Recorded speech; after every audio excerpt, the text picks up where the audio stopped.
ஒழிச்சுக்கலாம். நம்மளை கொல்றதுக்கு ஆள் வச்சிருக்கான்.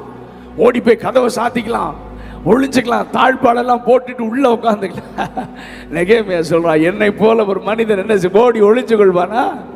என் கூட கர்த்தர் இருக்கிறார், அவர் அறியாம என் வாழ்க்கையில் ஒன்றும் நடக்காது. ஓடி ஒளிவதற்கல்ல, பாழாய் கிடக்கிற ஸ்தலங்களை திரும்ப கட்டத்தான் கர்த்தரனை அபிஷேகம் பண்ணினார் என்று ஆண்டவருக்காக கிரியை செய்த அந்த நெகேமியாவின் ஆவி நம்மை பற்றி கொள்வதாக. ஆமென். எந்த சூழ்நிலை வந்தாலும் ஆண்டவர் கையில கொடுத்துட்டு, எதற்காக நான் பிடிக்கப்பட்டேனோ அந்த வார்த்தையை பிடிச்சிட்டு முன்னேறி போனோம்.